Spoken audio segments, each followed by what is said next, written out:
ஹல்லேலூயா. கர்த்தர் நல்லவர், அவர் கிருபை என்றும் உள்ளது. மற்றும் ஒரு விசுவாசமும் தெய்வீக சுகமும் என்ற வேத பாட ஆராய்ச்சிக்கு வந்திருக்கிறவங்க ஒவ்வொருவரையும் ஆண்டவராய் இயேசு கிறிஸ்துவின் நாமத்தினாலே தேவனுடைய விசுவாசத்தில், தேவனுடைய சுகத்தில் வாழ்வீர்களாக என்று வாழ்த்தி உங்களை வரவேற்கிறேன். கிறிஸ்தவ வாழ்க்கை சுய பலத்தில் அல்ல, சுய விசுவாசத்தில் அல்ல, தேவனுடைய பலத்தில், தேவனுடைய விசுவாசத்தில் வாழ்கிற வியாதி இல்லாத வாழ்க்கை. அது கிறிஸ்தவ வெற்றி வாழ்க்கை என்று வேதம் சொல்லுகிறது. வியாதி இல்லாத ஒரு வாழ்க்கை வாழ்வது மறுபடியும் பிறந்த புது சிருஷ்டியாகிய தேவகுமாரனின் குமாரத்தியின் பிறப்புரிமை என்று வேதம் சொல்லுகிறது. ஆகவே மறுபடியும் பிறந்தவர்களுடைய பழைய மனுஷனுடைய பாவங்கள் எல்லாம் நீங்கி புது மனுஷனாக இயேசு கிறிஸ்துவோடு ஆவியிலே ஒரே ஆவியாக இணைக்கப்பட்டபடியால் அந்த ஆவியிலே தேவனுடைய பாவமாகிய வியாதி இல்லாத சுகத்தை நாம் பெற்று அனுபவிக்க தேவன் நமக்கு ஒரு மாபெரும் பாக்கியத்தை உண்டு பண்ணினார். இந்த மாபெரும் பாக்கியத்தை நமக்கு உண்டு பண்ணதான் அவர் சிலுவைக்கு சென்றார். நான் ஒரு ஸ்தலத்தை ஆயத்தம் பண்ணின பின்பு என்றென்றுமாய் நீங்கள் என்னோடு கூட இருக்கும்படியாக வந்து உங்களை சேர்த்துக் கொள்ளுவேன் என்று சொன்னார். அப்ப பாருங்க, அவரோடு இணைக்கப்பட்டவர்கள் நாம் ஜீவ ஒளியை அடைந்தவர்கள் என்று வேத வசனம் சொல்லுகிறது. ஆதியிலே வார்த்தை இருந்தது, அந்த வார்த்தை தேவனாய் இருந்தது, அவருக்குள் ஜீவன் இருந்தது, அந்த ஜீவன் மனுஷருக்கு ஒளியாய் இருந்தது என்று சொல்லுகிறார். அந்த ஜீவ ஒளி நமக்குள் வந்தபடியினாலே மரண இருளாகிய வியாதி நம் வாழ்வில் இருக்கவே முடியாது. இருளானது அதை மேற்கொள்ளவே முடியாது. வியாதியானது தேவனுடைய சுகமாகிய ஜீவனை மேற்கொள்ளவே முடியாது. நாம் ஜீவ ஒளியை அடைந்தவர்கள். வேதம் தெளிவாய் சொல்லுகிறது. நீதிமொழிகள் 12ஆம் அதிகாரத்தை பாருங்க. அங்க கடைசியில அவர் ஒரு வார்த்தை சொல்லுவாரு. நாம் ஜீவனை பெற்றபடியினால எப்பேற்பட்ட வாழ்க்கை வாழ முடியும் என்பதை சொல்லுகிறதை அங்க சொல்வதை பார்க்கலாம். 28ஆம் வசனம், கடைசி வசனம், நீதியின் பாதையில் ஜீவன் உண்டு. நாம் யார்? இயேசு கிறிஸ்துவின் இரத்தத்தை பற்றும் விசுவாசத்தினாலே நீதிமான்கள் ஆக்கப்பட்டபடியால் நம் நீதிமான்கள் நம்முடைய பாதையிலே வியாதி அல்ல, சுகம்தான் உண்டு என்று சொல்லுகிறார். அந்த பாதையில் மரணமே இல்லை என்று சொல்லும் பொழுது வியாதியே இல்லை என்று சொல்லுகிறார். வியாதி இல்லாத ஜீவ பாதையில் நம்மை நடத்துகிறார். நம்முடைய பாதை ஜீவனின் பாதை என்று சொல்லுகிறார். நானோ அவைகளுக்கு ஜீவன் உண்டாயிருக்கவும். என்ன ஜீவன்? வியாதி இல்லாத பரிபூரண ஜீவன், சுகத்தோடு வாழ்கிற பரிபூரண ஜீவன் உண்டாயிருக்க வந்தேன் என்று சொல்லுகிறார். ஆகவேதான் நீங்க என்ன சொல்லுகிறார்? நீதிமானின் பாதையில் ஜீவன் தான் உண்டு, அங்க வியாதி இல்லை, சுகம்தான் உண்டு. ஆனால் நாம் இந்த சத்தியங்களை அறியாதபடியினாலே, அது நம்முடைய இருதய விசுவாசமாகாதபடியினாலே மனதளவில் சில காரியங்களை அறிந்திருக்கிறோம், இருதயத்தில் விசுவாசிக்கவில்லை. ஆகவேதான் இன்னும் சாதாரண மனிதர்களாக உலக மக்களுக்கு என்றால் ஏத்திற்கு வர பண்ணின வியாதியை உனக்கு வர பண்ணேன், துன்மார்க்கருக்கு வரும் பலனை நீ உன் கண்களினால் காண்பாய் என்று சொல்லுகிறார். வியாதி துன்மார்க்கருக்கு. நாம் யார்? இரத்தத்தை பற்றும் விசுவாசத்தினாலே நீதிமான்கள் என்று வேதம் சொல்லுகிறது. நீதிமான்களின் பாதையிலே வியாதி இல்லை, ஜீவன் உண்டு என்று சொல்லுகிறார். அங்கு வியாதியே இல்லை என்று சொல்லுகிறார். வேத வசனம் தேவன் சொல்லுகிற வார்த்தையாய் இருக்கிறது. நான் அடிக்கடி தான் அதை உங்களுக்கு ஞாபகப்படுத்த விரும்புகிறேன். யோவான் 10:34-35 அது தேவன் சொன்னது என்று சொல்லுகிறார். அங்க சங்கீதம் 82:6 அவர் சொல்லுகிறார். நான் இங்க சொல்லுகிறது என்ன? நீதிமொழிகள் 12ஆம் அதிகாரம் 28ஆம் வசனத்துல தேவன் சொன்னது, நீதிமானின் பாதையிலே சுகம் உண்டு, அங்கு வியாதி இல்லை என்று சொல்லுகிறார். மரணம், வியாதி, ஜீவன், சுகம், அதை தெளிவாய் நாம் புரிந்து கொள்ள வேண்டும். ஆகவே நம்முடைய வாழ்க்கையின் பாதையிலே, நம்முடைய வாழ்நாட்களிலே நமக்கு வியாதி இல்லை. அது துன்மார்க்கனுக்கு, ஏப்தியனுக்கு, ஏப்தியன் என்றால் உலகத்தில் இருந்து ரட்சிக்கப்பட்டு தேவர் ராஜ்யத்திற்கு வராதவனுக்கு என்று சொல்லுகிறார். தேவர் ராஜ்யத்துக்கு உட்பட்டவர்களுக்கு வியாதி இல்லை. இங்கு வாழ்பவர்களுடைய வாழ்க்கையிலே அவளுடைய பாதை சுகத்தின் பாதை என்று சொல்லுகிறார். அங்கு வியாதியே இல்லை, மரணமே இல்லை என்று சொல்லுகிறார். இது நாம் சொந்தப்படுத்தி உரிமைப்படுத்தி வாழ வேண்டிய சத்தியம். வேதம் தெளிவாய் சொல்கிறது. அவர் நம்மை நீதியின் பாதையில் நடத்துகிறார் என்றால் ஜீவனின் பாதையில் நடத்துகிறார். அப்படிதானே 23ஆம் சங்கீதம் சொல்றாரு, தமது நாமத்தின் நிமித்தம் என்னை நீதியின் பாதையில் நடத்துகிறார், என் ஆத்துமாவை தேற்றி. அப்போ இந்த நீதியின் பாதையிலே, நீதிமானின் பாதையிலே ஜீவன் தான் இருக்கிறது, மரணமே இல்லை. ஆகவே வியாதி இல்லாத ஒரு சுகமுள்ள வாழ்க்கை வாழ்வது தேவனுடைய திட்டமும் விருப்பமுமாயிருக்கிறது. பிரியமானவனே, நீ எல்லாவற்றிலும் வாழ்ந்து சுகமாயிருக்க நான் விரும்புகிறேன் என்று சொல்லுகிறார். அவருடைய விருப்பமும் சித்தமும் வியாதி இல்லாத எல்லா நேரங்களிலும் எல்லா இடங்களிலும் சுகமாய் வாழ்வது என்று வேதம் சொல்லுகிறது. ஆனால் அநேக நேரங்களில் நாம் அதை தவற விடுகிறோம். நான் கடந்த வாரம் பிரதரோட பேசிக் கொண்டிருந்தேன். கடந்த வாரம் வந்த பிரதர், அவர் என்ன கேட்டாரு, இந்த வியாதி இல்லாத வாழ்க்கையை பற்றி கேட்டுக்கொண்டிருந்தார். வியாதி வந்து சுகம் பெறுவது வேறு, வியாதி இல்லாத வாழ்க்கை வாழ்வது வேறு என்பதை அவருக்கு நான் சொல்லிக் கொண்டிருந்தேன். அப்ப பாருங்க, அந்த வியாதி இல்லாத வாழ்க்கை வாழ்வதுதான் தேவன் நமக்கு உண்டு பண்ணின சுதந்திரத்தில், ஆசீர்வாதத்தில், இளைப்பாறுதலில் வாழ்கிற வாழ்க்கை. அங்க யோபு சொல்லுகிறார், யோபு 5ஆம் அதிகாரம் 19ஆம் வசனத்துக்கு வாங்க. அவர் அங்கு தெளிவாக அங்கு சொல்லுவதை யோபுல் நாம் பார்க்கலாம். ஆவியானவர் அங்கு சொல்லி இருப்பதை யோபுடைய ஃப்ரெண்ட்ஸ் வந்து சொல்லுகிற வார்த்தை தான் அது. 19ல சொல்ற பாருங்க, 6 இக்கட்டுகளுக்கு உம்மை நீங்களாக்குவார். தேவன் எனக்கு அநேக இடங்களிலே இக்கட்டாகிய வியாதியில் இருந்து என்னை நீங்களாக்கி சுகமாக்கினார். ஆனால் ஒரு நாள் ஆண்டவர் என்னோடு சொன்னது, 7ஆவதிலும் பொல்லாப்பு உம்மை தொடாது. No evil will touch you. பொல்லாப்பு உம்மை தொடாது என்று சொல்லுகிறார். ஆம், S, in 7 no evil will touch you என்று அங்கு சொல்லுகிறார். அதாவது நாம் பரிபூர்ண வாழ்க்கை வாழ்வது பொல்லாப்பு நம்மை தொடாத வாழ்க்கை. அதை யோவான் அப்போஸ்தலன் சொல்லும் பொழுது 1 யோவான் 5ஆம் அதிகாரத்துக்கு வாங்க, 18ஆம் வசனத்துல சொல்றாரு, தேவனால் பிறந்தவன் எவனும்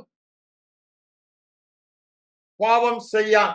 நான் நம்முடைய கான்டெக்ட் இப்ப பாவம் அல்ல, வியாதி. ஆகவே என்ன சொல்றேன், வியாதி படமாட்டான் என்று அறிந்திருக்கிறோம். ஏன்? தேவனால் பிறந்தவன் தன்னை காக்கிறான், பொல்லாங்கன் அவனை தொடான். இங்க என்ன சொன்னாரு 19ல, பொல்லாப்பு அவனை தொடாது, பொல்லாப்பு அவனை தொடாது என்று சொல்லுகிறார். சங்கீதத்திலே பார்க்கும் பொழுது 91ஆம் சங்கீதம் நமக்கு சொல்லுவது எல்லாருக்கும் தெரிந்ததுதான். ஆனாலும் அதை எடுத்து நான் உங்களுக்கு வாசிக்கிறேன். 10ஆம் வசனத்துல, பொல்லாப்பு உனக்கு நேரிடாது, வாதை உன் கூடாரத்தை அணுகாது. இது தேவன் சொன்ன வார்த்தை. தேவன் சொல்லி இருக்க, தேவன் என்ன சொல்லி இருக்கிறார், பொல்லாப்பு உன்னை தொடாது, பொல்லாப்பு உனக்கு நேரிடாது, வாதை உன் கூடாரத்தை அணுகாது, பொல்லாங்கன் உன்னை தொடான். அங்க 5:18 என்ன சொல்றாரு? பொல்லாங்கன் உன்னை தொடான். நீ தேவனால் பிறந்தவன். தேவனால் பிறந்தவனை பொல்லாங்கன் தொட முடியாது என்று சொல்லுகிறார். ஏன்? அவன் இருக்கிற இடம் கிறிஸ்துவுக்குள் இருக்கிறான். அவன் கிறிஸ்துவுக்குள் இருக்கிறபடியால் பொல்லாங்கன் அவனை தொட முடியாது. இங்க என்ன சொல்றாரு? பொல்லாப்பு நேரிடாது, வாதை உன் கூடாரத்தை அணுகாது. யோவான் சொல்லும்போது பொல்லாங்கன் அவனை தொடான் என்று சொல்லுகிறார். யோபுல சொல்லும் பொழுது பொல்லாப்பு 7வதுல என்ன சொல்றாரு? அவர் அது உன்னை தொடாது என்று சொல்கிறார். It will not touch you. Sickness will not touch you. இருதயத்தில் ஆழமாய் இருக்க வேண்டிய விசுவாச வார்த்தை, sickness will not touch me. என் பாதையிலே வியாதி இல்லை, ஜீவனாகிய சுகமாத்திரம் இருக்கிறது. என் வாழ்க்கை சக்கரத்திலே, என் வாழ்க்கையின் பாதையிலே வியாதியே இல்லை. ஏன்? தேவனுடைய ஜீவனை பெற்றவர். தேவனுடைய ஜீவனில் மரணம் இல்லை, தேவனுடைய ஜீவனில் வியாதி இல்லை. இது என் ஆவிக்குரிய உள்ளான மனிதனை பற்றிய சத்தியம். அவர் இருக்கிற வண்ணமாகவே நான் இருக்கிறேன். அவரிலே வியாதி இல்லை, பழுது இல்லை. என்னிலே வியாதி இல்லை, பழுதும் இல்லை. அவர் எவ்வளவு சுகமாய் இருக்கிறாரோ அதே சுகத்தை உடையவனாக என் ஆவி மனிதனிலே நான் இருக்கிறேன். இப்பொழுது தேவையெல்லாம் அதை என் சரீர மண்டலத்திலே நான் கடத்த வேண்டும். நான் சொல்ல வருவதெல்லாம் இருதயத்தில் இருக்க வேண்டிய சத்தியம். சத்தியத்தையும் அறிவீர்கள். எங்க? இருதயத்தில் வெளிப்பாடாக.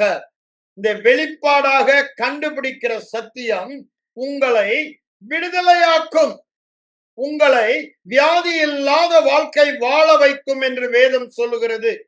நாம் வியாதி இல்லாத வாழ்க்கை வாழ்வது இயேசு கிறிஸ்துவின் ரத்தம் கிரயமாக செலுத்தப்பட்டு நாம் வாழ்வதற்கு அதற்கான விலை கிரயம் இயேசுவின் சரீரம் மரணத்துக்குட்பட்டது, வியாதிக்குட்பட்டது, கிரயமாக செலுத்தப்பட்டது. It is a blood bought right to live sickness free life. அப்படின்னா என்னங்க? வியாதி இல்லாத வாழ்க்கை வாழ்வதற்காக என் தேவன் மாபெரும் கிரயத்தை கொடுத்து விட்டார். மாபெரும் கிரயத்தை கொடுத்து எனக்கு அதை சொத்தாக கொடுத்திருக்கிறார். என்ன சொத்து? வியாதியே இல்லாத வாழ்க்கை வாழ்வதற்கு. இதற்கு கிரயம் ஏற்கனவே செலுத்தப்பட்டது. இன்று நாம் வியாதி இல்லாத வாழ்க்கை வாழ வேண்டுவதற்கு ஒரே காரணம், அவருடைய சரீரம் பிற்கப்பட்டது. அவருடைய தழும்புகளால் நாம் குணமானோம். அவர் பட்ட காயங்களால் நாம் குணமானோம். இது தேவன் சொல்லுகிறது. தேவனுடைய வார்த்தை தவறாததா இருக்கிறது. யோவான் 10:34-35 தான் சொல்ற. தேவன் சொல்லி இருக்க, அவருடைய காயங்களால் நீங்கள் குணமானீர்கள் என்று சொல்லி இருக்க, அவருடைய வார்த்தையும் தவறாதா இருக்க, அப்போ நாம் அதை விசுவாசிக்க வேண்டும் என்று சொல்லுகிறார். நீதிமான் தன் விசுவாசத்தினால் சுகமாக வாழ்வான். அவன் விசுவாசம் இல்லாமல் பின்வாங்கி போனால் அவன் மேல் நான் பிரியமாயிரேன் என்று சொல்லுகிறார். அப்படின்னா என்ன அர்த்தங்க? விசுவாசம் இல்லைன்னு சொல்லி வியாதியில நாம் வாழ்ந்து கொண்டிருந்தால் பிரியம் இல்லை என்று சொல்லுகிறார். ஆகவேதான் விசுவாசம் இல்லாமல் தேவனுக்கு பிரியமாய் இருப்பது கூடாத காரியம் என்று சொல்லுகிறார். ஆகவே தேவனை பிரியப்படுத்த தேவ சித்தத்தை தெளிவாக நாம் அறிய வேண்டும். தேவ சித்தம் வியாதி இல்லாத வாழ்க்கை வாழ்வது. எனக்கு சித்தம் உண்டு, சுத்தமாகு என்று சொன்னவர் ஒருவருக்கு கூட வியாதியை கொடுக்கவில்லை. எல்லாரையும் குணமாக்கினவராக வேதம் சொல்லுகிறது. ஆனால் இன்று கிறிஸ்தவ மேதாவிகள் தேவன் பாடம் கற்பிக்க வியாதியை கொடுக்கிறார், நம்மை சோதித்து பார்க்க வியாதியை கொடுக்கிறார் என்று தவறான உபதேசங்களை கொண்டு வந்து விட்டார்கள். தேவன் ஒருவரையும் சோதிக்கிறவர் அல்ல. ஆகவே வியாதி கொடுத்து உங்களுடைய உண்மையை சோதிப்பவர் அவர் அல்ல. சோதனைக்காரன் என்பவன் சத்துரு. அவன்தான் வியாதியை தருபவன். வியாதிக்கு காரண கர்த்தா பிசாசு. ரோமர் 5:12 படித்து பாருங்கள். ஒரு மனிதனின் மீறுதலினால் பாவமும் மரணமாகிய வியாதியும் உலகத்தில் வந்தது என்று சொல்லுகிறார். ஆனால் ஒரு மனிதனுடைய கீழ்ப்படுதலினால் என்ன வந்தது? தேவன் நீதியும் ஜீவன் சுகம் வந்தது என்று ரோமர் 5:18-19 நாம் வாசிக்கிறோம். அப்ப யோசித்து பாருங்க. நாம் கிறிஸ்துவுக்குள் இருக்கிறோம், ஆதாமுக்குள் இல்லை.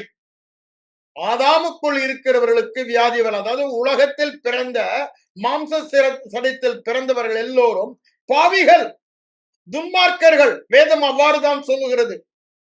அவர்களுக்கு வியாதி என்று வேதம் சொல்லுகிறது.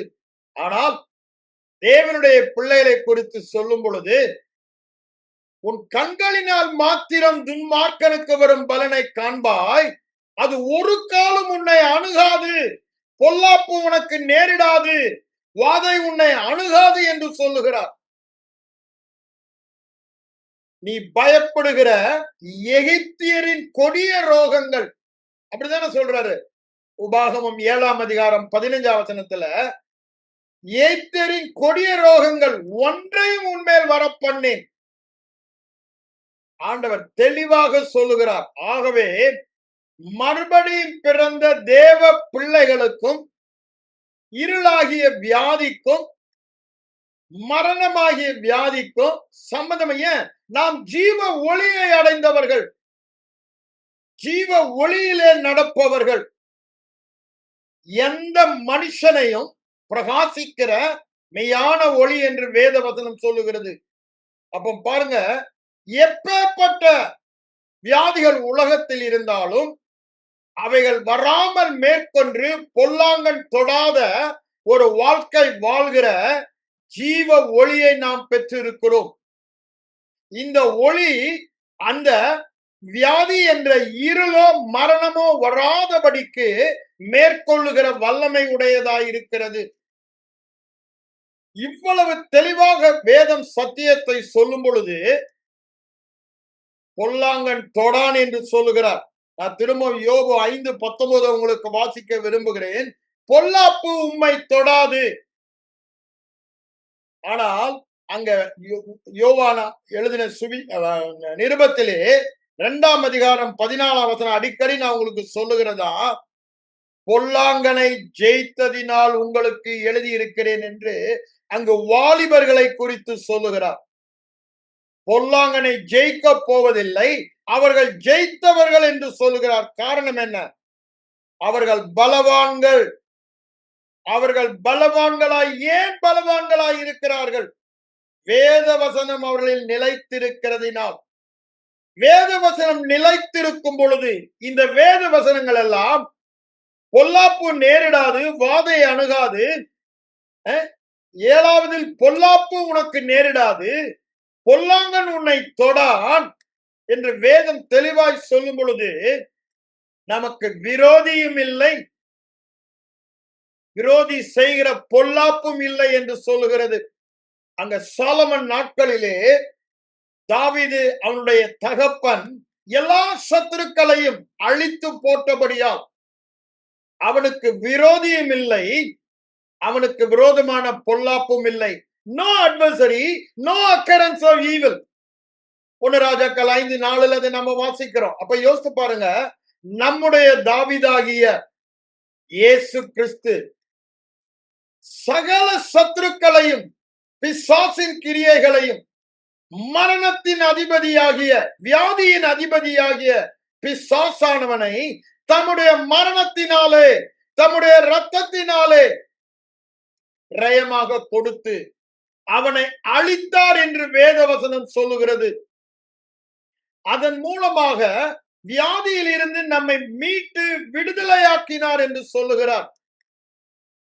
வேதம் தெளிவாய் சொல்லுகிறது. கலாத்தியர் 3:ம் அதிகாரத்துல நீங்க பாத்தீங்கன்னா 13ஆம் வசனத்துல அவர் என்ன பண்ணாராம்? நீங்களாக்கி நம்மை விடுதலையாக்கினார். எவைகளின் என்று? சாபத்திலிருந்து. சாபத்தின் பட்டியலிலே எல்லா வியாதி, உச்சந்தலை முதல் உள்ளங்கால் வரை உள்ள எல்லா வியாதிகள் அங்கு சொல்லப்பட்டுள்ளது. அந்த எல்லா வியாதிகளிலிருந்து நீங்களாக்கி நம்மை மீட்டுக் கொண்டது மாத்திரமல்ல, அது நம்மை தொடாது என்று அவர் சொல்லுகிறார். அது நம்மை அணுகாது என்று சொல்லுகிறார். The evil one will not touch you. பொல்லாங்கன் உன்னை தொடான். தன்னை காக்கிறான். அதுதான் இங்க சொல்றாரு. 2:14 நம்ம வாசிக்கிறோம். அவன் எவ்வாறு தன்னை காக்கிறான்? வேத வசனம் தன்னில் நிலைத்திர. அதுதாங்க விசுவாசம்.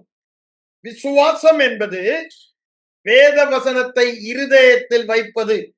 சங்கீதக்காரன் சொல்லுகிறான், நான் பாவம் செய்யாதபடி, வியாதிப்படாதபடி உம்முடைய வார்த்தையை இருதயத்திலே வைத்து வைத்தேன் என்று சொல்லுகிறான். இருதயத்தில் வார்த்தை இருப்பதுதான் இருதய விசுவாசம். அந்த இருதய விசுவாசத்தை இங்க என்ன சொல்றாரு? 14ல பொல்லாங்கனை ஜெயித்தீர்கள் என்று சொல்லும் பொழுது அவர் என்ன சொல்றாரு? பொல்லாங்கனை ஜெயித்தவன் என்னவா? வேத வசனம் அவர்களில் நிலைத்திருக்கிறது என்று சொல்லுகிறார். பலவான்கள் என்று சொல்லுகிறார். வேத வசனம் நிலைத்திருப்பதுதான் பலமான ஒரு வாழ்க்கை, வெற்றியான ஒரு வாழ்க்கை, பொல்லாங்கன் தொடாத வாழ்க்கை, வியாதி நம்மை தொடாத வாழ்க்கை, வியாதி இல்லாத வாழ்க்கை. அது வேதம் தெளிவாய் சொல்லுகிறது. நோயற்ற வாழ்க்கை.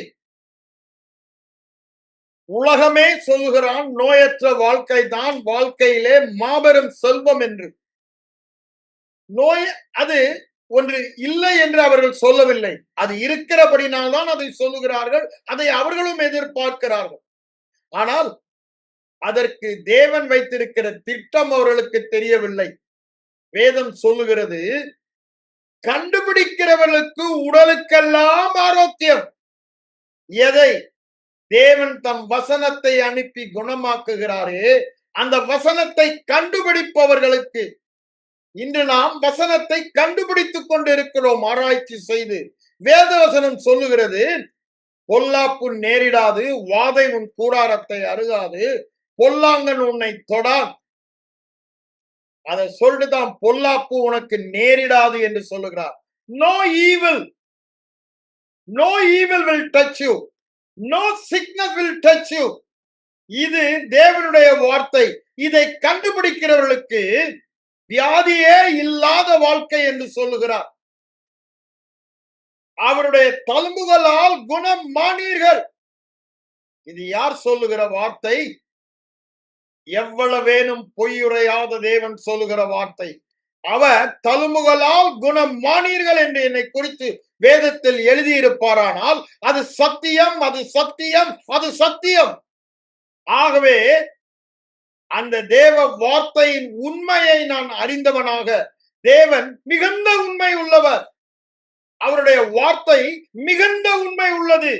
சகல பிரஸ்தாபத்தை பார்க்கலும் அவருடைய வார்த்தை அவர் மகிமைப்படுத்தி முக்கியப்படுத்தி இருக்கிறார்.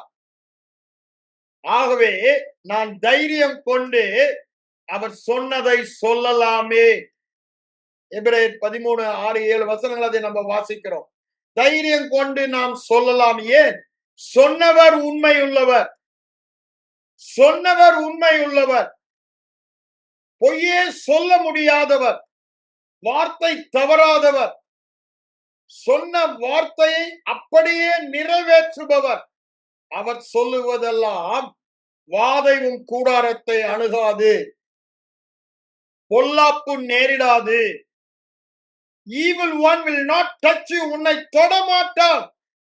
பொல்லாங்கன் உன்னை தொடமாட்டான்.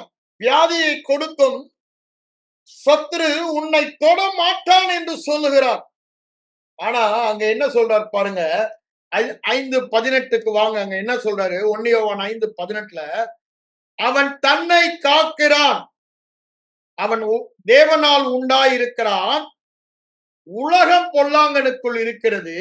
இவன் தேவனாகிய கிறிஸ்துவுக்குள் சத்தியம் உள்ளவருக்குள் இருக்கிறான்.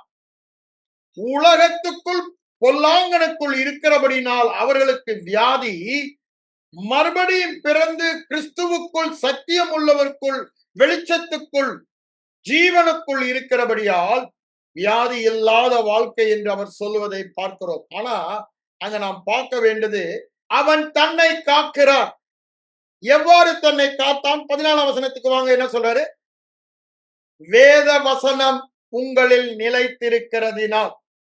வேத வசனம், அங்க 91ஆம் சங்கீதம் சொல்றாரு, உன்னதமான தேவனை நீ தாபரமாக்கி கொண்டாய். அப்படிதானே? 91ஆம் சங்கீதத்துக்கு வாங்க. இங்க அவன் தன்னை காக்கிறான் என்று சொல்லுகிறார்.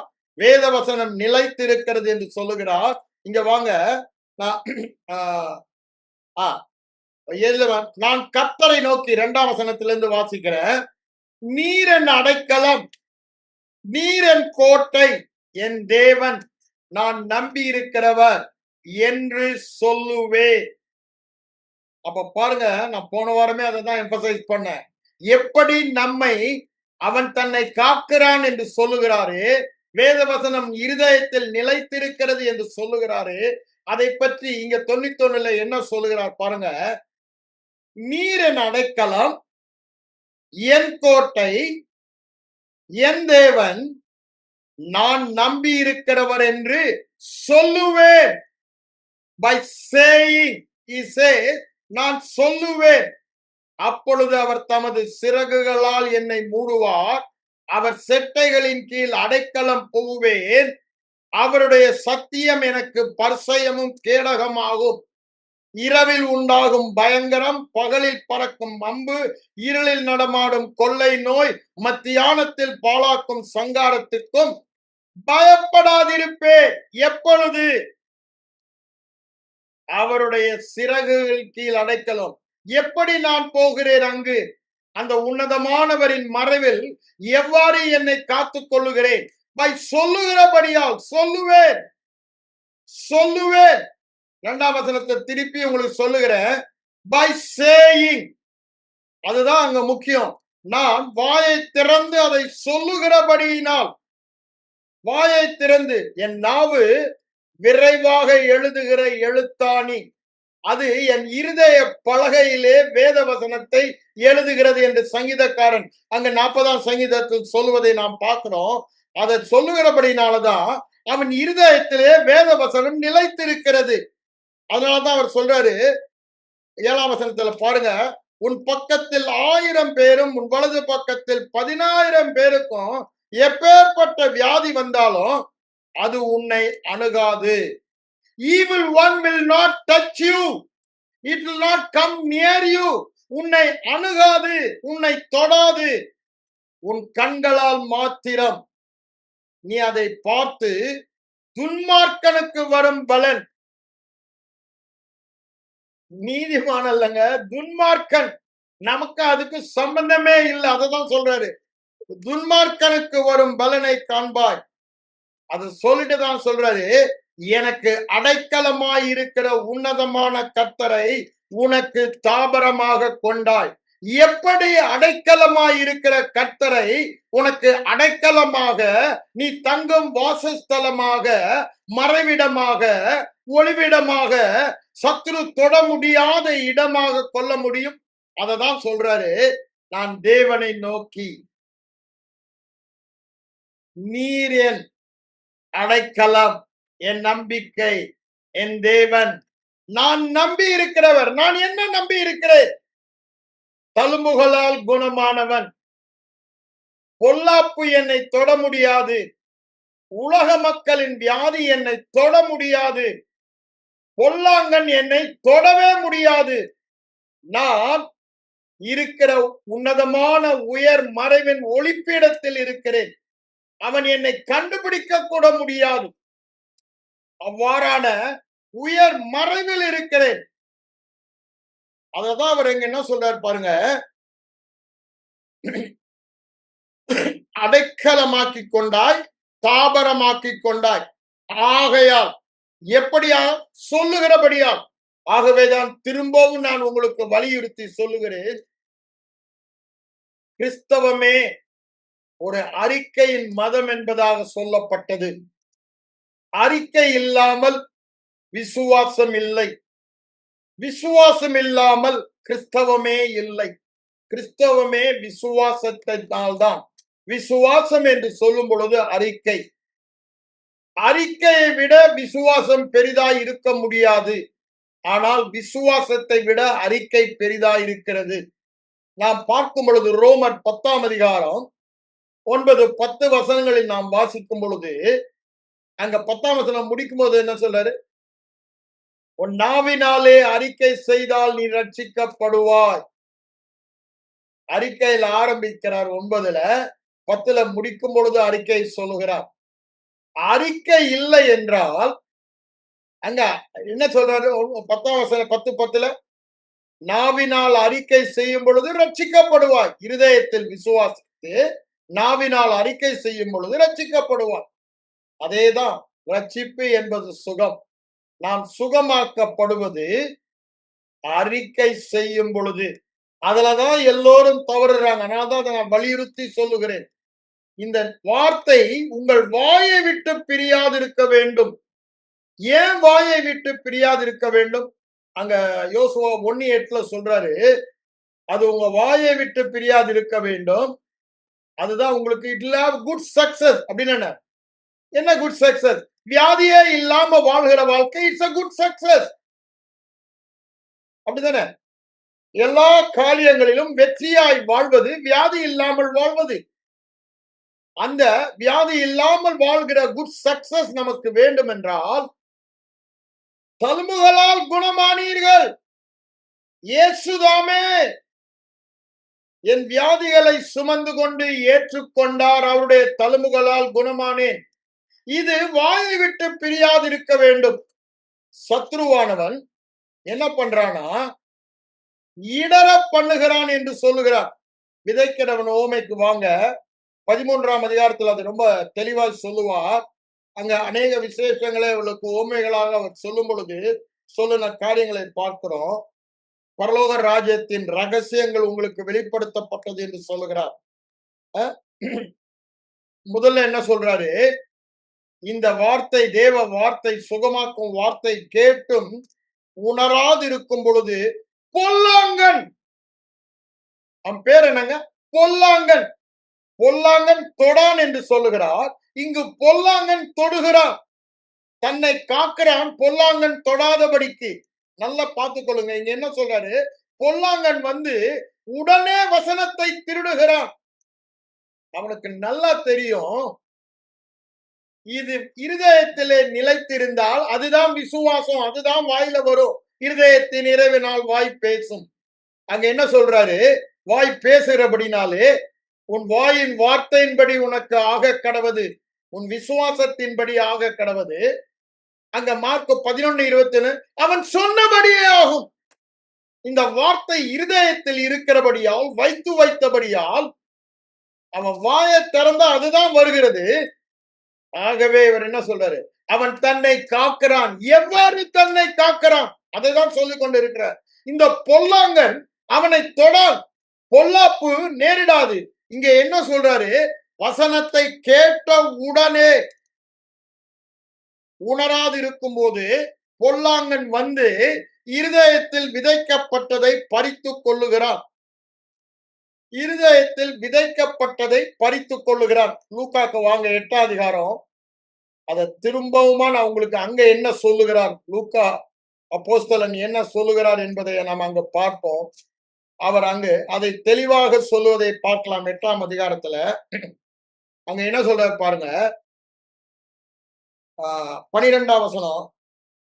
அவர்கள் விசுவாசித்து அப்படின்னு இருதயத்தில் அது இருந்தா விசுவாசிப்பாங்க. அதைதான் சொல்ல வரேன் நான். ஏன் வந்து திருட வரான்? அது இருதயத்தில் இருந்தா அவனுக்கு ஒரே பயம், இவன் தொட முடியாது. ஏன்? அவன் விசுவாசிப்பான். எவ்வாறு பொல்லாங்கன் அவனை தொடாதபடி அவன் தேவனால் பிறந்தவன் தன்னை காக்கிறான். எவ்வாறு காக்கிறான்?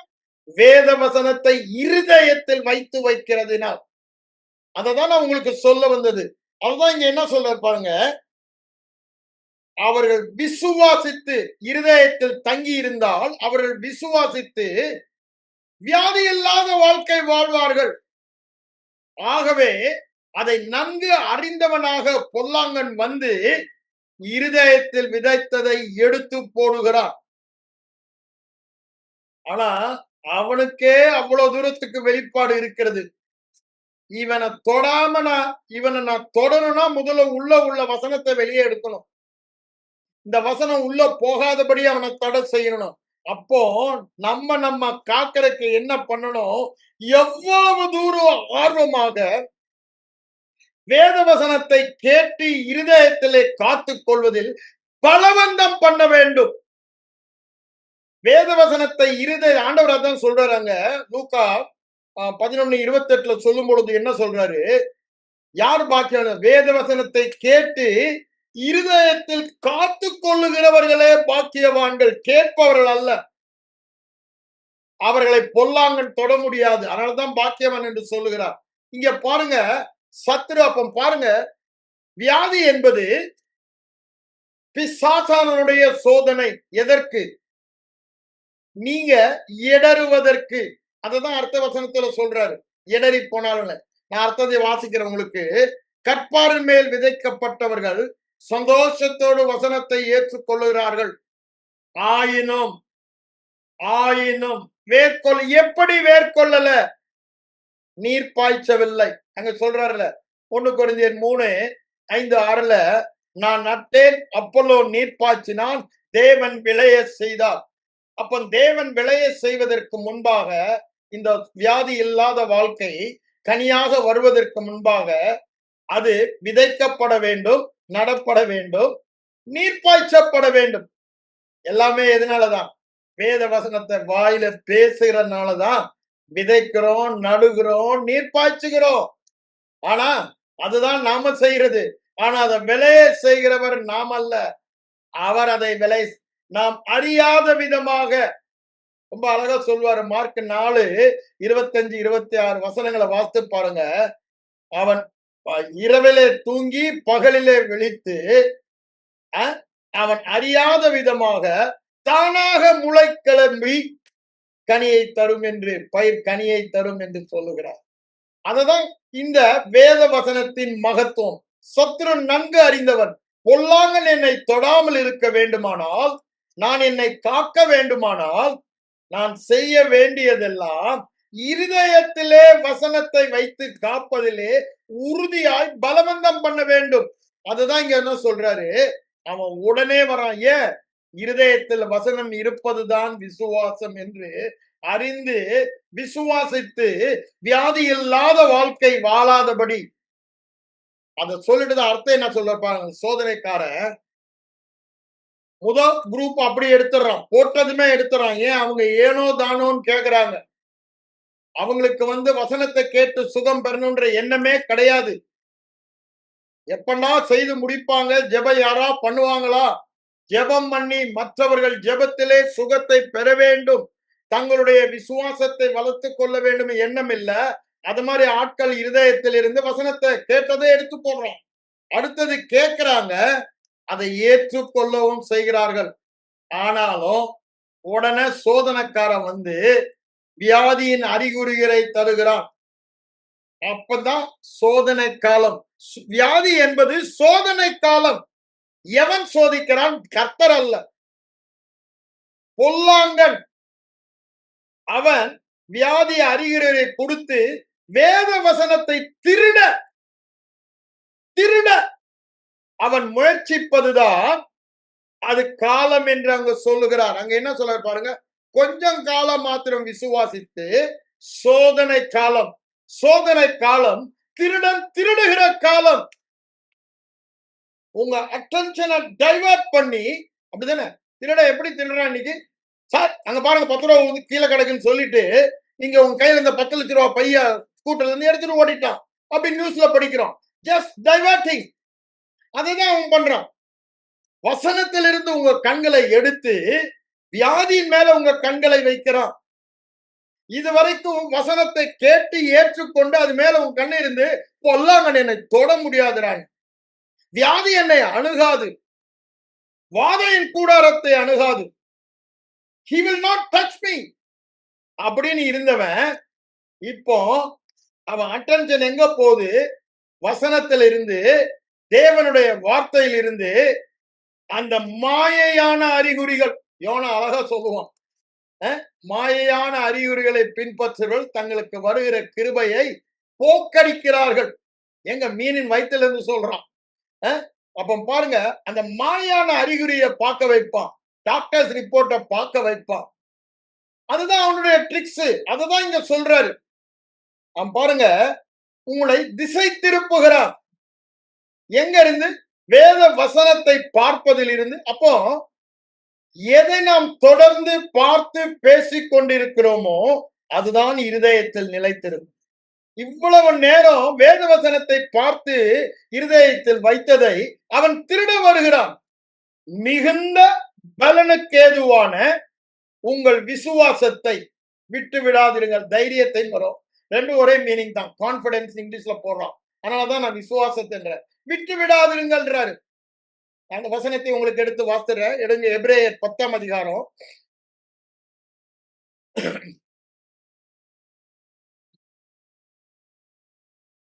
அங்க அவர் சொல்வதை நாம் பார்க்கிறோம். எபிரேயர்ல கடைசியில முடிக்கும் பொழுது அங்க 35ஆம் வசனம், மிகுந்த பலனுக்கு ஏதுவான உங்கள் தைரியத்தை விட்டு விடாதிருங்கள். அப்போ எப்போ தைரியத்தை விசுவாசத்தை விட்டு விடுறோம்? நம்முடைய கண்கள் வேத வசனத்தின் மேல் இராமல், நம்முடைய கவனம் வேத வசனத்தின் மேல் இராமல், நம்முடைய முழு கவனம் நம்முடைய காதுகளில் கேட்பது, கண்களில் பார்ப்பது வேத வசனத்தில் இல்லாம, அவன் கொடுக்கிறானே பொல்லாங்கன் வந்து விதை விதைக்கிறானே, என்ன விதை? வியாதியின் அறிகுறிகளை. அது மேல கண்களை வைக்கும் பொழுது இடறுகிறோம். நாம என்ன பண்றோம்? இதை பார்ப்பதை விட்டு விட்டு நம்முடைய வியாதியின் அறிகுறிகளை பார்க்கிறோம், வியாதியின் அறிகுறிகளை பேசுகிறோம். நான் பேசுவதை தான் மிகவும் பிரதானப்படுத்தி வேதம் சொல்லுகிற பொழுது சொல்ல, அதை பேசும் பொழுது இவன் இதை திருடிட்டு, ஏன் இது உள்ள வந்து அதை நசிக்க போட்டு இதை எடுத்துடுது. அதுதான் அங்க சொல்றாரு அவர். அது சோதனை காலம். என்ன சோதனை? ஆண்டவர் நம்முடைய விசுவாசத்தை சோதிக்கவில்லை. சத்துரு திருடுகிறதற்கு அவனுடைய முயற்சி. அப்போ நான் என்ன நினைக்கிறேன்னா, ஒரு விசுவாசிக்கு வியாதியின் அறிகுறி வந்தாலே பிசாசு வசனத்தை திருட வரான்னு தான் சொல்லுவேன். அவன் இருதயத்துல வசனம் இருக்க கூடாதுன்னு அதை திருட வரான். So the symptoms of sickness is devil tempting you. அப்படிதானே? வியாதியின் அறிகுறிகள் பிசாசு உன்னை சோதிக்கிறான். அப்போ அந்த நேரத்துல தான் மிகுந்த பலனுக்கு ஏதுவான இருதயத்தில் தங்கி இருக்கிற வசனத்தை விட்டு விடாதிருக்க வேண்டும். இருதயத்தில் உள்ள வசனத்தை விட்டு விடாமல் நான் காத்து கொள்ள வேண்டுமானால் எப்படிதான் காத்து கொள்ள முடியும்? வாயின் அறிக்கையினாலதான். நான் ஏற்கனவே சொன்னேன், ஒரு நினைவுகள். அப்படிதானே என்ன சொல்றாரு? எண்ணத்தை குடிப்போம், எண்ணத்தை புசிப்போம் என்று சொல்லி அந்த எண்ணங்களை பிடித்து கொள்ளாதிருங்கள்.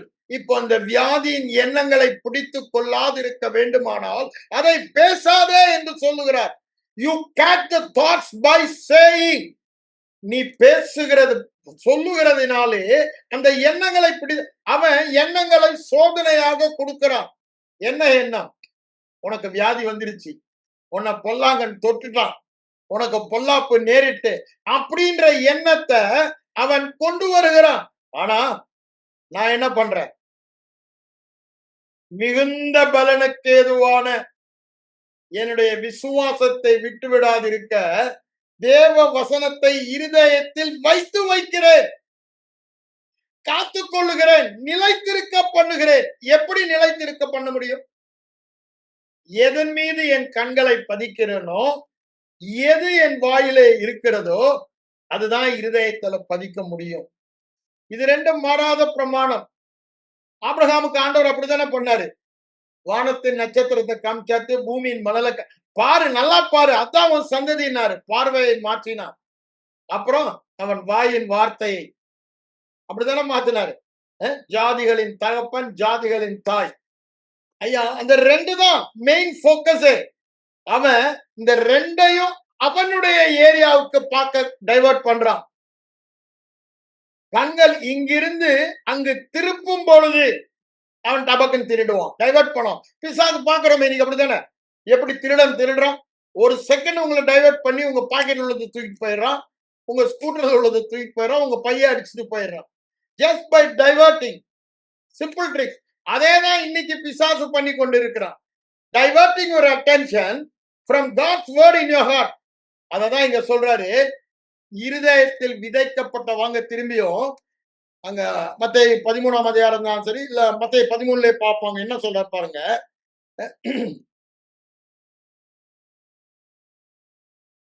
அங்க என்ன சொல்றாரு? கேட்டும் உணாதவருக்கும் பொல்லாங்கல் தொடரான் 19ஆம் வசனம் சொல்லிட்டு, அ 21ல என்ன சொல்றாரு பாருங்க. வேர் இல்லாதவனாய் கொஞ்சம் காலம் மாத்திரம் நிலைத்திருப்பான். வசனத்தின் நிமித்தம். அப்போ வசனம் பொல்லாங்கன் தொடார். தழும்புகளால் குணமானீர்கள். வியாதி உன் கூடாரத்தை அணுகுவதில்லை.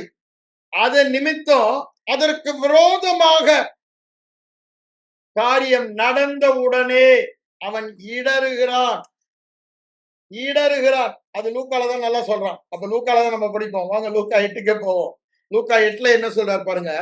வேர்கொள்ளாதபடியினால் கொஞ்ச காலம் மாத்திர இருதயத்திலே வசனத்தை விசுவாசித்தினா காத்து சோதனை காலத்தில் பின்வாங்குகிறார்கள். அவிசுவாசப்படன வேத வசனத்தை அவன் திருட விட்டுட்டாங்க. அததான் நான் உங்களுக்கு சொல்ல வருகிறேன்.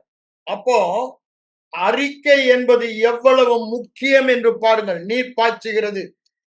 நான் நட்டேன், அப்பல்லோ நீர் பாய்ச்சினான், கர்த்தர் அதை விளைய செய்தார். அது வியாதி இல்லாத ஒரு கனி நம்முடைய வாழ்க்கையில விளைய வேண்டுமானால் அவனை திருட அனுமதிக்க கூடாது. மிகுந்த பலனுக்கு ஏதுவான சுகத்தில் வாழ்வதற்கு தேவையான தேவ வசனத்தை இருதயத்தில் காத்து கொள்ள வேண்டும். அதுதான் சொல்றாரு. அவன் தன்னை காக்கிறான், பொல்லாங்கன் அவனை தொடான். 1 யோவான் 5:18 தெளிவாய் சொல்லுகிறார். அப்போ நம்ம செய்ய வேண்டிய வேலை என்ன? போன வாரமே நான் உங்களுக்கு அதை தெளிவாக காண்பித்தேன். மரணமும் ஜீவனும் நாவின் அதிகாரத்தில் இருக்கிறது. அப்படின்னா என்ன அர்த்தம்? நீ சுகமாக வாழப் போகிறாயா, வியாதியோடு வாழப் போகிறாயா என்பதை தேவன் நிர்ணயிக்கவில்லை.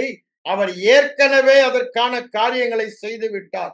இப்பொழுது அது உனக்கு முன்பாக வைக்கப்பட்டிருக்கிறது. சுகத்தில் வாழ்வதும் வியாதியில் வாழ்வதும் உனக்கு முன்பாக வைக்கப்பட்டுள்ளது. அவர் சொல்லுகிறார், பிரியமானவனே, நீ சுகத்தில் வாழ நான் விரும்புகிறேன் என்று சொல்லுகிறார். ஆனா அவர் அதை உனக்கு திணிக்க முடியாது. You are a free will man. சுயசித்தமுள்ள மனிதன். நீதான் தெரிந்து கொள்ள வேண்டும். You have to choose. எப்படி சூஸ் பண்ணுவேன்றாரு? மரணமும் ஜீவனும் நாவின் அதிகாரத்தில் இருக்கிறது. அப்போ சுகத்தை நாவினாலே நாம் தெரிந்து கொள்ள வேண்டும். நாவினாலே நாம் தெரிந்து கொள்ள வேண்டும். நீதிமொழியில சில வசனங்களை நான் போன வாரமே உங்களுக்கு வாசித்து காண்பித்தேன். ஆனாலும் திரும்பவும் சில காரியங்களை உங்களுக்கு காண்பிக்கிறேன். டைம் ஆயிடுச்சு. ஆனாலும் 1 or 2 வசனம் அதுல. ஏன் இது எவ்வளவு தூரத்துக்கு உங்க இருதயத்துல போதோ அவ்வளவு தூரத்துக்கு அது உங்களுக்கு பிரயோஜனமாக இருக்கும். ஆகவேதான் அதை நான் உங்களுக்கு சொல்லுகிறேன். அங்க என்ன சொல்றாரு பாருங்க. 13ஆம் அதிகாரத்துக்கு வாங்க. 21ஆம் வசனத்துல சொல்றாரு, நீதிமானுக்கு ஒரு கேடும் வராதுன்றாரு. ஏன் கேடு வராது? அங்க 18ல சொல்றாரு பாருங்க. அவர்களுடைய நாவே அவர்களுக்கு மருந்து என்று சொல்லுகிறார். நாவே ஔஷதம். நீதிமான் ஞானமான வார்த்தைகளை பேசுகிறான். அவளுடைய நாவு ஔஷதம் என்று சொல்லுகிறார். அப்ப பாருங்க, உங்க நாவுலதான் இருக்கு. அதனாலதான் 2ஆம் வசனத்துல என்ன சொல்றாரு? 13:2ல தன் வாயின் பலனால் சுகத்தில் வாழ்வான். தன் வாயை காக்கிறவன் வியாதி வராமல் தன்னை காக்கிறான். ரொம்ப தெளிவாய் அங்க அவர் சொல்வதை பார்க்கிறோம். அவனவன் தன் வாயின் அப்படித்தானே சொல்றாரு. பலனால் சுகமாய் வாழ்வான் அல்லது அப்போ யார்தான் அதை டிட்டர்மின் பண்றா? வியாதியோடு வாழ்வது, சுகத்தோடு வாழ்வது நாம் தான். நம்முடைய வாய் தான். நம்முடைய நாவை குறித்து நமக்கு தெரியும். இந்த நாவு ஜீவ விருட்சம். ஜீவ விருட்சம். அங்க 22 அதிகாரம் வெளிப்படுத்த சொல்லும்போது சொல்றாரு. இந்த ஜீவ விருட்சம் எல்லா ஜனங்களுக்கும் சுகத்தை தரும் என்றாரு. அப்ப பாருங்க, the power of the tongue. நாவு ஜீவ விருட்சம்ன்றாரு. அங்க என்ன சொல்றாரு? இது எல்லா ஜனங்களுக்கும் சுகத்தை தரும் என்று சொல்லுகிறார். வெளிப்படுத்தினல் 22 நம்ம வாசிக்கும் பொழுது. அப்போ பாருங்க, நம்ம நாவ சரியா தேவனுடைய வார்த்தையை பேச கட்டுப்படுத்தி ஆளுகை செய்து விட்டோமானால் அதை நமக்கு அழகா சொல்லுவாரு யாக்கோபு தன்னுடைய 3ஆம் அதிகாரத்துல. அப்போ பாருங்க, அந்த இடத்திற்கு நாம் வரும் பொழுது நமக்கு மாத்திரம் அல்லங்க, வெளிப்படுத்தின விஷயம் சொல்றாரு, தேசங்களுக்கு நம்முடைய நாவு ஜீவ விருட்சமாக இருக்கும் என்று சொல்லுகிறார். அப்ப யோசித்து பாருங்க, எவ்வளவு பெரிய பாக்கியத்தை நம்ம நாவல கொடுத்திருக்கார்.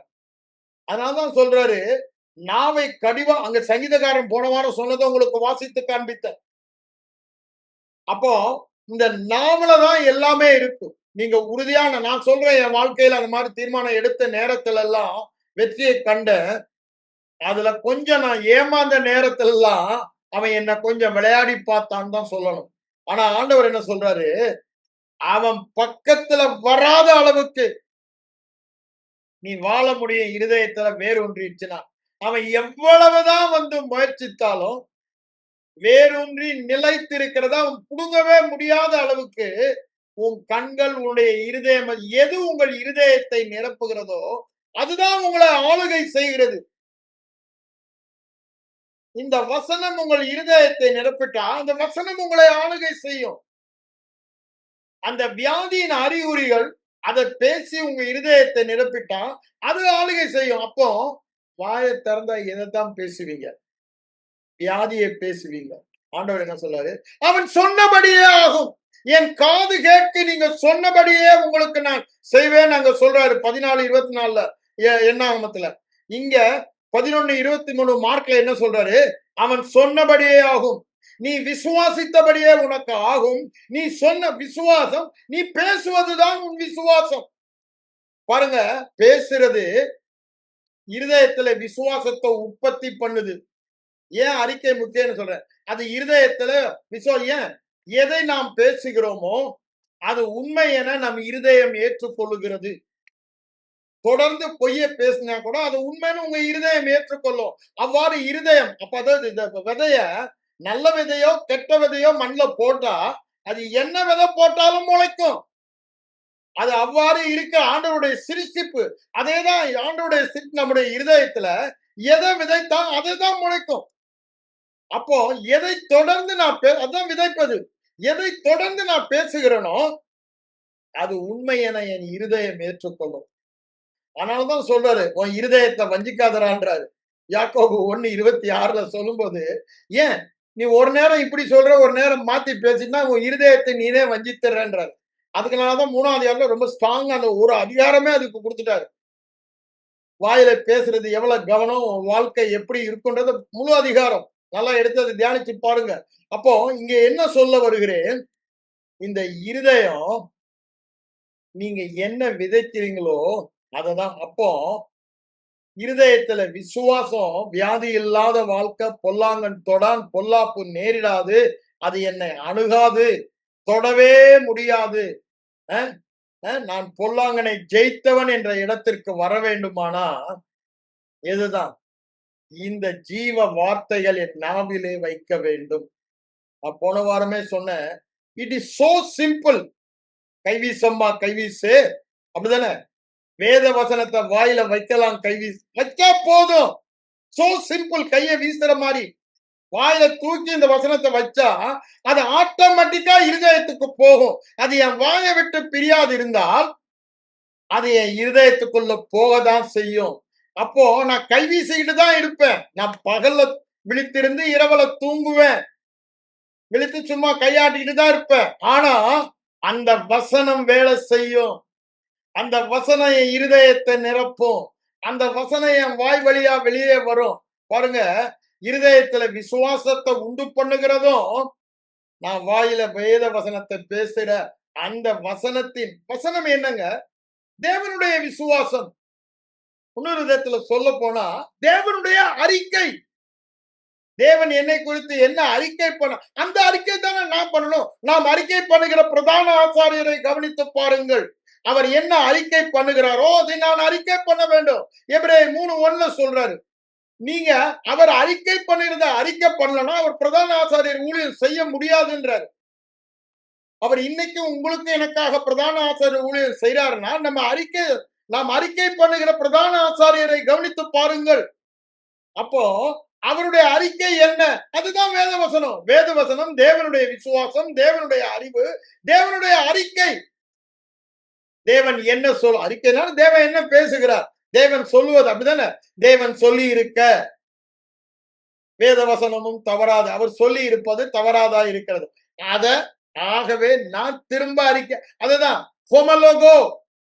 திரும்ப ஹோமலோகோ means repeating the same thing. அவர் என்ன சொல்லுகிறாரோ அதை திரும்ப சொல்லுவது. அதுதாங்க ஜெபம், அதுதாங்க விசுவாசம். அவர் என்ன சொல்லுகிறாரோ ஹோமலோகோ அதை திரும்ப சொல்லுவதுதான். அதுதான் சொல்றாரு.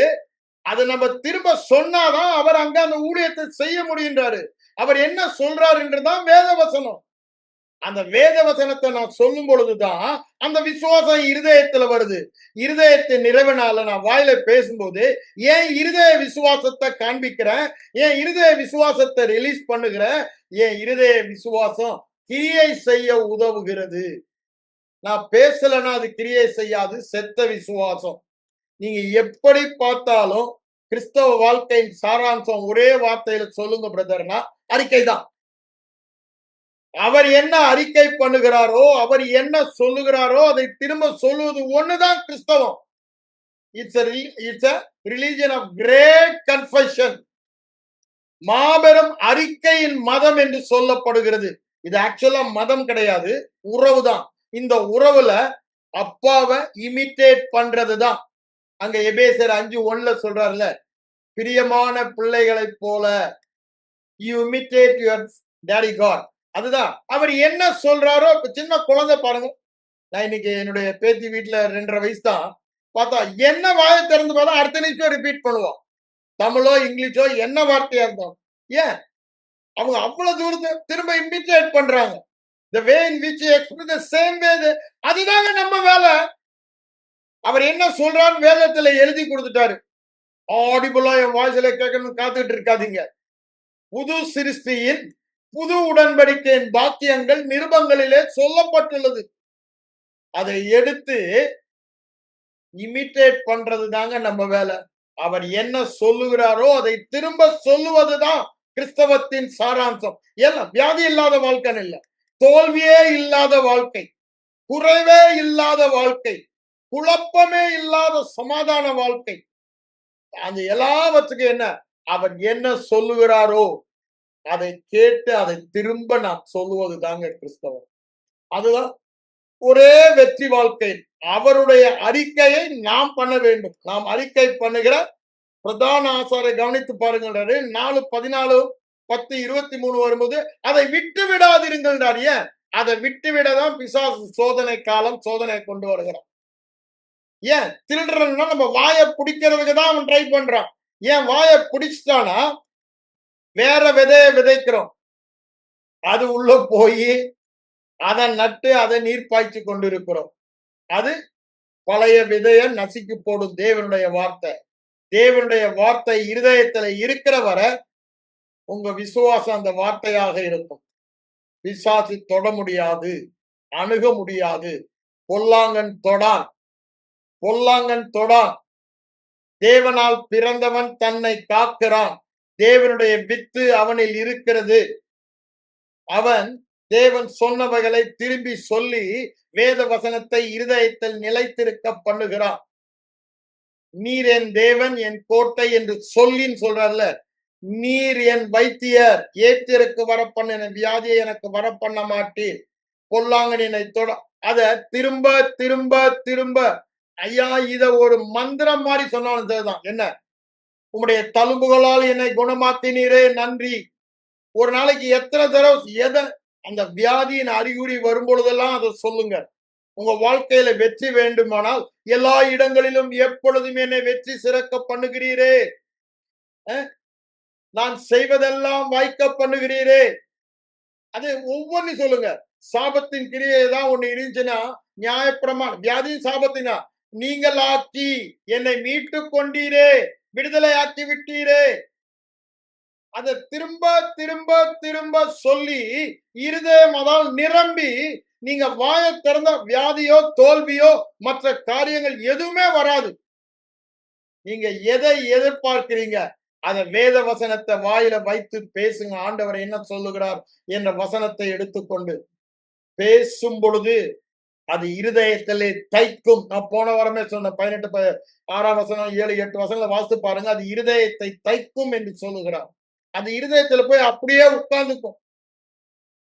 என்னுடைய நாவு விரைவாக எழுதுகிறது, இதை உன் இருதய பலகையிலே எழுது. நீதிமொழிகள் 3:3 சொல்றாரு. அங்க 45:1 வரும்பொழுது அவன் என்ன சொல்றான்? என் நாவு விரைவாக எழுதுகிற எழுத்தாணி என்று சொல்லுகிறார். அப்ப நாவலதான் இருதயத்துல அதை தைக்க முடியும், எழுத முடியும். நாவல பேசாம அங்க நிலைத்திருக்க முடியாது. ஆகவே நாவின் அறிக்கையை நன்றாக புரிந்து கொள்ளுங்கள்.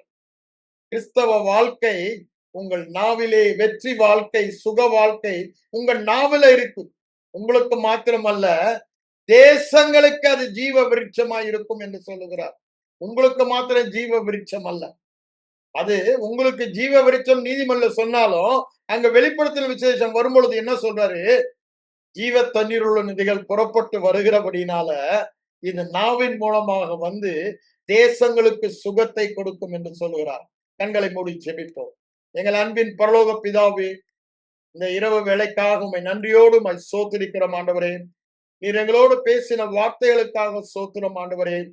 நீர் எங்களுக்கு கொடுக்கிற இந்த மாபெரும் பாக்கியம் பொல்லாங்கன் தொடவே முடியாது என்று சொல்லுகிறேன் ஆண்டவரே. அதை நாங்க இருதயத்துல வைத்து வைக்க, பொல்லாப்பு நேரிடாது, வாத என்னை கூடாரத்தை அணுகாது. ஹல்லேலூயா ஆண்டவரே.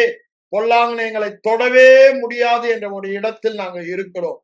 ஆகவே எங்க வாயின் அறிக்கையில அவன் எங்களை தொடுவதற்கு இடம் கொடாதபடிக்கு மிகுந்த பலனுக்கு ஏதுவான எங்கள் விசுவாசத்தை காத்துக்கொள்ள எங்கள் வாயிலே காவல் வைக்க, எங்கள் வாயிலே நீங்க சொல்லுகிறதை திரும்ப நாங்கள் சொல்ல, அந்த ஒரு காரியத்தை நாங்கள் தொடர்ந்து நாள் முழுவதும் செய்ய, நாங்கள் எதை பேசினாலும் தேவன் சொல்லுகிற வார்த்தையோடு பிதா சொல்ல குமாரன் கேட்கிறது எதுவோ அதையே அன்றி வேறென்றையும் பேச மாட்டேன் என்ற ஒரு தீர்மானத்தில் தேவ குமாரனாக, குமாரத்திகளாக, அவரை இமிட்டேட் பண்ணுகிறவர்களாக, அவருடைய வார்த்தையை திரும்ப பேசுகிறவர்களாக காணப்பட ஆவியானவர் எங்களுக்கு நினைப்பூட்டி எங்களை வழிநடத்த உம்முடைய கரத்தில் எங்களை அர்ப்பணிக்கிறோம்.